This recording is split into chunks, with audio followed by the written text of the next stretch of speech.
ఇక గద్దొచ్చి కోడిపిల్ల కొట్టుకుపోయినట్టుగా మరి ఆయన ఆశపడ్డా కానీ టికెట్ దక్కలేదు. ఇక మరి అయినా మరి జనాలలో ఉన్నాడా లేడా, మరి ఈసారి మరి ఉప ఎన్నిక పండుగ వస్తే మరి మన్య గోవర్ధన్కు తొవ్వ సాపు అవుతుందా అవుతలేదా కథ మాతలా ఏదో చెప్తా, మీరు చూస్తూనే ఉంటారు. మన నేను సారో శరణార్థి ఎట్లా సంగతి మరి పండుగ మళ్ళా ఖైరతాబాద్ పండుగ ఖాయమే అయితట్టు కొడుతుంది. మరి ఎట్లా నువ్వు ఏమన్నా మరి సైజ్ చేసుకుంటున్నావా, తొవ్వ సాపు చేసుకుంటున్నావా? తొవ్వ సాప్ అయింది ఆల్రెడీ. కేసీఆర్ గారు తొవ్వ సాప్ చేసేసి ఆల్రెడీ వర్క్ చేసుకో అని చెప్పడం జరిగింది. అబ్బా ఇప్పుడు కాదు, గత 6 నెలల కిందనే చెప్పడం జరిగింది. ఖచ్చితంగా దానం నాగేందర్ గారు మన బీఆర్ఎస్ పార్టీలో ఎమ్మెల్యే గెలిచి 6 నెలల కాకముందుకే కాంగ్రెస్ పార్టీ తరఫున ఎంపీగా పోటీ చేసింది కాబట్టి ఖచ్చితంగా 100% ఎలక్షన్ వస్తాయని చెప్పి ముందే తెలుసు నాకు. కావాలని చెప్పి కాంగ్రెస్ వాళ్ళు జ్యుడిషియల్ అడ్డం పెట్టుకొని కొంచెం 1.5 years 2 years లాక్కుండా వచ్చారు.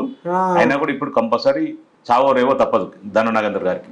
100% రాజీనామా చేయాల్సిందే, లేకపోతే 100% డిస్క్వాలిఫై అవుతాడు. ఖచ్చితంగా పండుగ వస్తుందంట. స్పీకర్ గారు అన్నారు డిస్క్వాలిఫై చేస్తారు, లేకపోతే కోర్టు అనేది డిస్క్వాలిఫై చేస్తుంది. 100% ఆయన ఖచ్చితంగా రాజీనామా చేయాల్సిందే, మళ్ళీ ఎలక్షన్ రావాల్సిందే. అది కథ. సరే, అయితే మీకు ఇప్పుడు కేసీరావు కూడా అభయం ఇచ్చిండు. కేసీఆర్ గారు అభయం ఇచ్చిండు, వర్క్ చేసుకోమన్నాడు. నేను ఇప్పుడు దాదాపు 15-20 సంవత్సరాల నుంచి ఖైరతాబాద్ కాన్స్టిట్యున్సీ ప్రజలతోనే మమేకమై ఉన్నా. 2014లో పోటీ చేసిన బీఆర్ఎస్ పార్టీ, అప్పుడు టీఆర్ఎస్ పార్టీ ఉండే. 2014లో ఇదే దానం నాగేందర్ గారు కేసీఆర్ గారు కాళ్ళు పట్టుకొని ఏళ్ళు పట్టుకొని మా పార్టీలోకి రావడం జరిగింది. ఎందుకంటే కాంగ్రెస్లో ఉంటే గెలవనని చెప్పేసి చచ్చిపోయిన పాముకు మా కేసీఆర్ గారు పాలు పోసినట్టు అయిపోయింది. ఇప్పుడు కేటీఆర్ కాళ్ళు పట్టుకొని మా పార్టీలోకి వచ్చి చిన్నగా టికెట్ తెచ్చుకుని 2018లో నా నోటికాడి బుక్కలు తీసుకొని 2018లో పార్టీ బీఫామ్ మీద గెలవడం జరిగింది. 2023లో కూడా సేమ్ మళ్ళీ నాకు ఇస్తా అని చెప్పారు. మళ్ళీ సేమ్ అదే కాళ్ళు పట్టుకొని మళ్ళీ టికెట్ తీసుకున్నాడు. మళ్ళీ రెండోసారి కూడా గెలవడం జరిగింది. గెలిచిన తర్వాత పార్టీ అధికారంకి వెళ్ళి పోగానే 2 నెలలు కూడా ఆగలే వ్యక్తి. ఎంత దారుణమైన వ్యక్తి అంటే ఎప్పుడు రన్నింగ్ బస్ ఎత్తుంటాడు. ఆయనకు అధికార పార్టీ కావాలి. ఆయనకు ప్రజలు కాదు, ఖైరతాబాద్ కాన్స్టిట్యున్సీ కాదు, ఆయన కోట్లేసి గెలిపించిన ప్రజలు కాదు. ఆయనకు ఓన్లీ రాజకీయం అడ్డం పెట్టుకొని కోట్లాది రూపాయలు సంపాదించుకోవాలన్న ఉద్దేశంతో ఆయన రన్నింగ్ బస్ ఎత్తుంటాడు. ఏ అధికార పార్టీ అధికారం పోతుంటాడు. ఒకటి చెప్తే ఎగ్జాంపుల్, 2004లో టికెట్ ఇవ్వకపోతే ఇదే కాంగ్రెస్ పార్టీ తిట్టుకుంటూ టీడీపీలో పోయాడు. వైఎస్ఆర్ గవర్నమెంట్ రాగానే, కాంగ్రెస్ గవర్నమెంట్ రాగానే మళ్ళీ టీడీపీకి రాజీనామా చేసి ఇమీడియట్లీ రాజశేఖర రెడ్డి వైఎస్ఆర్ కాంగ్రెస్ పార్టీలోకి వచ్చి మళ్ళీ దీంట్లో జాయిన్ అయ్యాడు. బై ఎలక్షన్ పెడితే పుట్టుకుని గోవింద్ అయిపోయింది, ఓడిపోయాడు. అప్పుడు మళ్ళీ తర్వాత 2014 ఓడిపోగానే మళ్ళీ అదే కాంగ్రెస్ పార్టీని బీసీని ఎత్తుకొని బీసీలకు అన్యాయం జరుగుతుంది, బీసీలకు అసలు పట్టించుకోరు అని చెప్పేసి ఏదైతే కాంగ్రెస్ పార్టీ ఆయనకు అవకాశం ఇచ్చి మినిస్టర్ అయ్యి 1,000 కోట్ల రూపాయలు సంపాదించుకొని అన్ని అనుభవించి మళ్ళీ బీసీలకు అన్యాయం చేస్తుందని చెప్పి కాంగ్రెస్ పార్టీ తిట్టుకుంటూ బీఆర్ఎస్ పార్టీకి వచ్చిండు. మళ్ళీ ఇప్పుడు బీఆర్ఎస్ పార్టీ పోయిన తర్వాత మన అసెంబ్లీ చూసినా ఏ మాట మాట్లాడి అసలు కాళ్ళు కొడతా బయట తిరిగాను నీ అంత చూస్తా అని చెప్పి చెప్పిండు. ఆయన వ్యక్తిత్వం లేని మనిషి, ఒక విశ్వాసం లేని మనిషి. ఆయనని ఇప్పుడున్న ఖైరతాబాద్ కాన్స్టిట్యున్సీ ప్రజలు ఆదరించారు. 100% ఓడగొట్టడం రెడీ ఉన్నారు.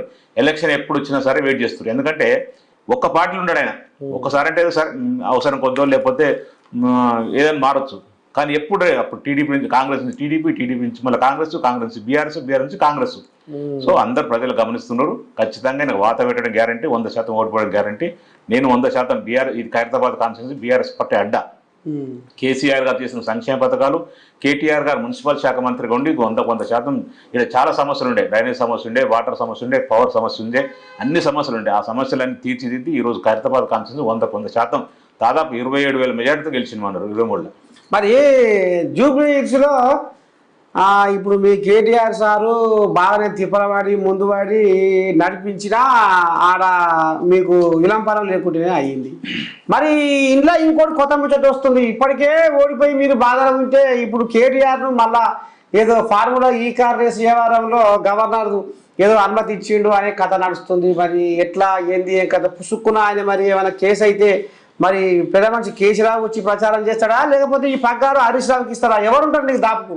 ఇప్పుడు జూబ్లీస్ ఎలక్షన్కి వచ్చే వరకు 11వ తారీఖున పోలింగ్ అయింది. 8వ తారీఖు వరకు కూడా బీఆర్ఎస్ పార్టీ 100% గెలుస్తుందని చెప్పేసి సర్వేలు చెప్పినాయి. మన పబ్లిక్ కూడా, మేము కూడా కొంచెం తిరిగినాం. తిరిగితే ప్రతి 100 మందిలో దాదాపు 70-80 మంది ఖచ్చితంగా కారుకేస్తాం, సారికేస్తాం, సారే కావాలి, సార్ 10 సంవత్సరాలు చాలా బాగా చేసిండు, మాకు వెల్ఫేర్ అందింది, మాకు మంచి ప్రతి ఒక్కరికి మా కేసీఆర్ గారు చెప్తుంటాం, మేము ఎప్పుడు చెప్తుంటాం. బీఆర్ఎస్ పార్టీ తరఫున ప్రతి ఇంటికి వెల్ఫేర్ స్కీమ్ అందింది. ఒక సామెత ఉంది, హనుమంతుడు లేని ఊరు లేనట్టు కేసీఆర్ గారు చేసిన సంక్షేమం అందరూ ఇల్లు లేదని చెప్పేసి అనుకుంటారు కదా, అట్లా ప్రజలందరూ కూడా బీఆర్ఎస్ వైపు ఉండే. తర్వాత 8 తారీఖు తర్వాత మొత్తం అధికార పార్టీ కాబట్టి అన్ని రంగులు పోలీస్ డిపార్ట్మెంట్, ఎలక్షన్ డిపార్ట్మెంట్, కొద్ది రౌడీజం అన్ని ఆడుకొని మన కాంగ్రెస్ పార్టీ గెలిచింది. అసలు గెలిపే కాదు. గతంలో 2023 వచ్చిన ఎలక్షన్ ఓట్ల కంటే మొన్న వచ్చిన ఎలక్షన్ 70,000 చిల్లర, అప్పుడు 60,000 చిల్లర వచ్చినాయి, ఇప్పుడు 70,000 చిల్లర వచ్చినాయి. అంటే ఇంకో 10,000 పెరిగినే తప్ప తగ్గలేదు. సో మేము ఓట్ నైతికంగా గెలిచినట్టే, దాంట్లో ఏం లేదు. ఇంకోటి రెండోది ఈ కార్ రేస్ విషయంకి వస్తే చెప్తున్నాం. ఈ కార్ రేస్ విషయంలో క్లియర్ గా గతంలో చాలా సందర్భాలు మేము చెప్పినాం, కేటీఆర్ చెప్పారు, కేసీఆర్ అందరూ చెప్పినాం. అది ఓపెన్ సీక్రెట్ ఏం లేదు, ఓపెన్ విషయం అయింది. ఎందుకంటే 55 కోట్ల రూపాయలు సెకండ్ ఈ కార్ రేస్ విషయంలో స్పాన్సర్ పక్క పోయినందుకు ఖచ్చితంగా దాని సెకండ్ టైం కూడా ఖచ్చితంగా ఇంప్లిమెంట్ నడిపించాలని చెప్పి ఉద్దేశంతో స్పాన్సర్ వచ్చిన తర్వాత మళ్ళీ తీసుకోవచ్చు అని చెప్పి హెచ్ఎండి నుంచి 55 కోట్ల రూపాయలు పంపడం జరిగింది నిర్వాహకులకు. ఈ కార్ రేస్ నిర్వాహకులు కూడా క్లియర్ గా ఏం చెప్పారంటే మాకు 55 కోట్ల రూపాయలు తెలంగాణ గవర్నమెంట్ నుంచి వచ్చినాయి అని చెప్పడం జరిగింది. ఇక్కడ అవినీతి ఏముంది చెప్పండి. ఇప్పుడు ఫస్ట్ టైం మంచి సక్సెస్ఫుల్ అయింది. దాదాపు నెల్సన్ పత్రిక చెప్పింది ఈ ఫస్ట్ టైం కార్ రేస్ విషయంలో 700 కోట్ల రూపాయలు లాభం వచ్చింది తెలంగాణ ప్రభుత్వానికి అని చెప్పడం జరిగింది. సెకండ్ టైం కూడా స్పాన్సర్కి ఇబ్బంది ఉంది, స్పాన్సర్ వెళ్ళిపోయింది కాబట్టి సెకండ్ టైం ఖచ్చితంగా చేయాలని చెప్పేసి మరొకసారి చేయాలని చెప్పేసి ఉద్దేశంతో 55 కోట్ల రూపాయలు హెచ్ఎండి పంపారు. ఇంట్లో వాళ్ళు ముట్టి అని చెప్తారు, ఇంట్లో ఎక్కడ కూడా 1% కూడా అవినీతి లేదు. కావాలని చెప్పి కాంగ్రెస్ ప్రభుత్వం రేవంత్ రెడ్డి గారు కక్షపూరితంగా కేటీఆర్ గారిని అపాస్పాలు చేయాలని చెప్పేసి కేటీఆర్ గారిని ఏదో రకంగా ఇబ్బంది పెడితే బీఆర్ఎస్ పార్టీకి ఏదో కార్యకర్తలు మనోధైర్యం దెబ్బతింటుందని చెప్పేసి ఇప్పుడు వచ్చే ఎలక్షన్ల విషయంలో కానీ, స్థానిక ఎలక్షన్ విషయంలో కానీ, ఖైరతాబాద్ ఎలక్షన్ విషయంలో కానీ ఇబ్బంది చేయొచ్చు అని చెప్పి చిన్న ఆలోచన